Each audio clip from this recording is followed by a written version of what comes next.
Bismillahirrahmanirrahim. Assalamu alaikum dear students. This is new syllabus primary mathematics workbook 5P chapter number 14 properties of four sided figures के अंदर आज हम उसका review करने वाले हैं पेज नंबर 131 पर। तो वीडियो अंत तक जरूर देखिएगा, अच्छी लगे तो लाइक कमेंट शेयर कीजिएगा, चैनल सब्सक्राइब नहीं किया तो सब्सक्राइब कर लीजिए और हाथों में ले लीजिए पेंसिल, जिसमें हमसे कहा जा रहा है कि find the unknown marked angle in each figure.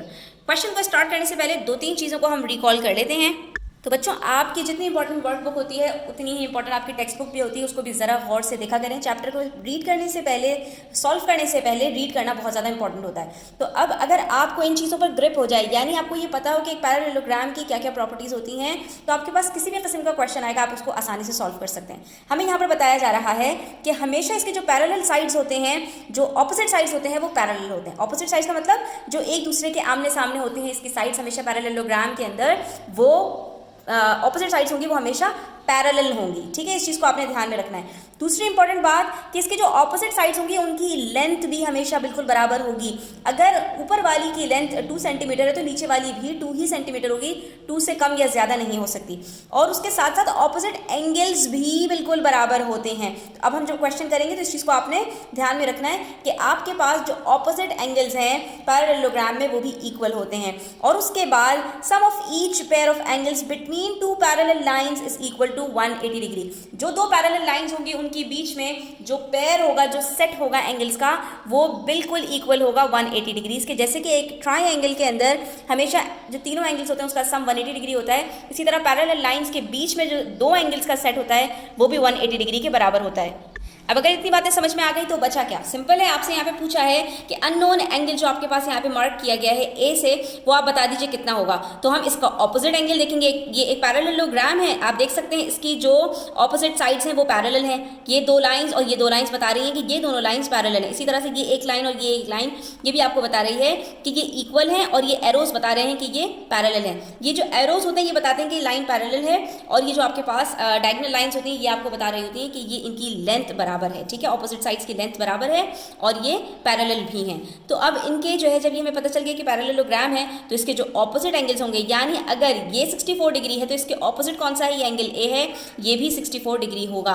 और हम क्या बताएंगे कि angle A is equals to 64 degrees because it's opposite angle is given and that is 64 degrees. ठीक है बच्चों, तो देखा आपने, एक प्रॉपर्टी हमने सीखी और उससे हमने आसानी से क्वेश्चन को सॉल्व कर लिया। पार्ट बी में हमसे कह रहे हैं कि हमारे पास एक एंगल 115 डिग्रीज है, इसके ऑपोजिट एंगल हमसे नहीं पूछा, बल्कि इसके साथ ही हमसे एक पेयर पूछा है। ये पेयर्स होते हैं ना, हमेशा याद रखिए कि एक एंगल है, उसके साथ वाला जो एंगल है वो उसका पेयर होगा। ठीक है बच्चों, तो अगर ये एंगल हमारे पास 115 डिग्रीज है और ये एक पैरेललोग्राम है, तो बच्चों दूसरा वाला एंगल जो इसका पेयर है वो कितना होगा? ऑफ कोर्स वो 180 माइनस 115 होगा, क्योंकि हमने ये पढ़ा था जो दो पैरेलल लाइंस होती हैं उनके बीच में जो दो एंगल्स का पेयर होता है वो 180 डिग्री के बराबर होता है।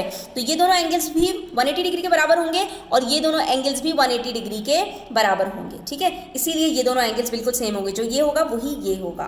ठीक है, तो 180 में से हम जब 115 डिग्री सब्ट्रैक्ट करते हैं तो हमारे पास आंसर आता है 65 डिग्रीज।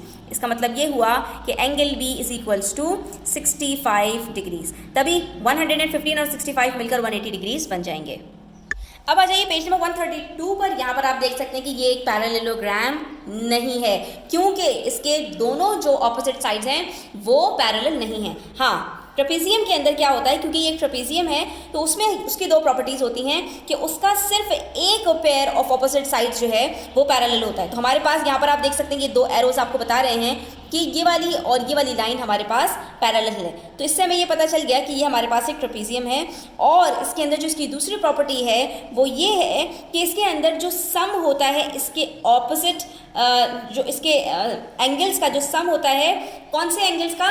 जो आपकी पैरेलल साइड्स होती है ना बच्चों, इनके बीच में जो दो एंगल्स बनते हैं उनका सम हमेशा 180 डिग्री होता है। ठीक है, तो ये दोनों एंगल्स 180 डिग्री मिलकर बनेंगे, और इसी तरह से ये जो दोनों एंगल्स होंगे ये भी 180 डिग्री आपस में मिलकर बनेंगे। हाँ, इसके जो ऑपोजिट एंगल्स होते हैं वो इक्वल नहीं होते हैं, इस चीज़ को आपने ध्यान में रखना है। हाँ, लेकिन ये है कि जो दो पैरेलल साइड्स होती हैं इनके जो सम होता है पेयर का वो 180 डिग्री के बराबर होता है। अगर यहाँ पर एक एंगल 138 डिग्रीज है तो एंगल सी कितना होगा हमारे पास? सिंपल है, हम 180 में से 138 को सब्ट्रैक्ट करेंगे, हमें पता चल जाएगा 42 डिग्रीज के बराबर है। क्यों? फिर से देख लीजिए, ट्रेपीजियम के अंदर जो पैरेलल साइड्स होती हैं उनके बीच में जो दो एंगल्स का पेयर होता है वो 180 डिग्री के बराबर होता है। ठीक है, ये ट्रेपीजियम की प्रॉपर्टी है। इसी वजह से यहाँ पर हमारे पास एंगल सी 180 माइनस 138 यानी 42 डिग्रीज हो गया।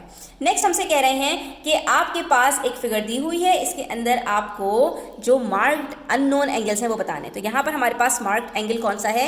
एंगल ए है। ये बच्चों हमारे पास एक ट्रेपीजियम है, और ट्रेपीजियम कैसे है कि आप देख सकते हैं कि ये ऑपोजिट साइड्स हमारे पास पैरेलल है, ये एरोज बता रहे हैं। अलबत्ता हाँ, ये वाला जो सेट ऑफ ऑपोजिट साइड्स है ये पैरेलल नहीं है, और इसी को हम ट्रेपीजियम कहते हैं। तो इसका मतलब ये हुआ बच्चों कि ये जो दोनों हमारे पास ऑपोजिट साइड्स पैरेलल हैं, इनके बीच में ये जो दो एंगल्स बनेंगे, या यहाँ पर बीच में इन्होंने एक लाइन लगाकर तीन एंगल्स कर दिया, एक ये और दो ये, तो ये तीनों मिलकर 180 डिग्री बनेंगे। क्यों? क्योंकि जो पैरेलल साइड्स होती हैं इनके बीच में जो एंगल्स का पेयर होता है वो 180 डिग्री के बराबर होता है। इसका मतलब ये हुआ कि अगर दो एंगल्स दिए हुए हैं तो तीसरा एंगल मैं आसानी से निकाल सकती हूँ। कैसे?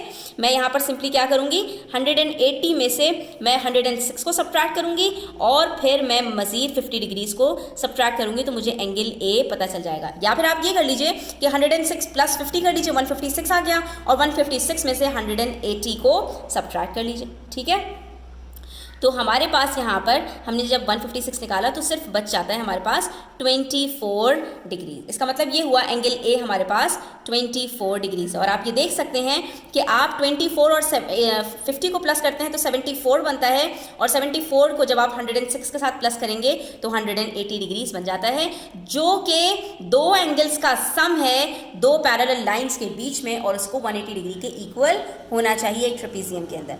अब हमारे पास पार्ट बी के अंदर एक पैरेललोग्राम है जिसमें हमसे एंगल पी पूछा गया है। ठीक है, तो इसके अंदर हमें इतनी बात पता होती है बच्चों कि जो पैरेलल लाइंस के बीच में दो एंगल्स का सम होता है वो 180 डिग्री के बराबर होता है। इसका मतलब ये हुआ कि मुझे अगर ये पूरा एंगल पता चल जाए तो मैं ये वाला एंगल आराम से कैलकुलेट कर लूँगी। अच्छा, तो अब इसके लिए हम क्या करें? इसके लिए हम ये कर सकते हैं कि हम यहाँ पर देख रहे हैं कि ये 60 डिग्रीज है, तो ये पूरा कितना होगा?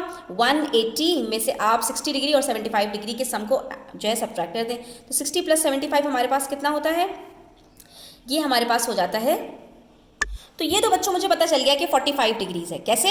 45 प्लस 75 मिलकर बनते हैं 120, और 120 और 60 मिलकर बनते हैं 180 डिग्री। तो ये दोनों का जो पेयर है ये 180 डिग्री का सम बना रहा है। ठीक है, अब हम नेक्स्ट स्टेप की तरफ बढ़ते हैं। इसके अंदर क्योंकि बहुत सारे ट्राइंगल्स हैं तो हम स्टेप बाय स्टेप जाएंगे। अब हमें ये वाला एंगल पता करना पड़ेगा। क्यों? क्योंकि एंगल पी पता करने के लिए ये दो एंगल्स का पता होना जरूरी है, और इस एंगल का पता होने के लिए ये दो एंगल्स का पता होना जरूरी है। तो हमें ये दोनों एंगल्स पता है 60 और 75, तो बचा कितना? ऑफ कोर्स हमारे पास 45 डिग्री बचा। ठीक है, ये अगेन एक ट्रायंगल है और इन तीनों का सम भी 180 डिग्री होता है। तो जब 60 और 75 को हम पहले ऐड करके 135 निकाल चुके हैं, इसका मतलब ये हुआ कि ये भी हमारे पास 45 डिग्रीज ही होगा। ठीक है, अब जब ये बात भी आपको समझ में आ गई तो अब आप ये देख सकते हैं कि ये दो एंगल्स हमें पता हैं, तो तीसरा एंगल निकालना हमारे लिए क्या मुश्किल है। जब इन दोनों का सम हमारे पास कितना आ रहा है बच्चों? 120 डिग्रीज आ रहा है, तो इन तीनों का सम भी 120 डिग्रीज आना चाहिए। क्योंकि ये पैरेललोग्राम के अंदर ऑपोजिट एंगल्स हैं, और ऑपोजिट एंगल्स का जो भी जितने भी वो आपके पास एंगल्स मिलकर बन रहे हों वो हमेशा सेम होते हैं एक पैरेललोग्राम में। ठीक है, तो यहाँ पर हमारे पास ये जो दो एंगल्स बन रहे हैं ये मिलकर अगर 120 डिग्री बन रहे हैं, तो ये तीनों एंगल्स भी मिलकर 120 डिग्रीज बनेंगे। तो इसका मतलब ये हुआ, तो फिर बच्चों ये हमारे पास कितना बनेगा? ये हमारे पास 47 डिग्रीज बनेगा। ठीक है, क्यों? क्योंकि हमने देखा कि ये टोटल हमारे पास एंगल आर का अगर 120 डिग्रीज है तो एंगल पी का भी जो टोटल होगा वो 120 डिग्रीज होगा, इसलिए हमने 120 में से पहले 45 को सब्ट्रैक्ट किया, फिर 28 को सब्ट्रैक्ट किया, तो हमारे पास 47 डिग्रीज बच गया। आई होप कि ये आपको क्लियर हो गया होगा। स्टिल कोई और क्वेश्चंस हो, क्वेरीज हो तो आप कमेंट सेक्शन में पूछ सकते हैं।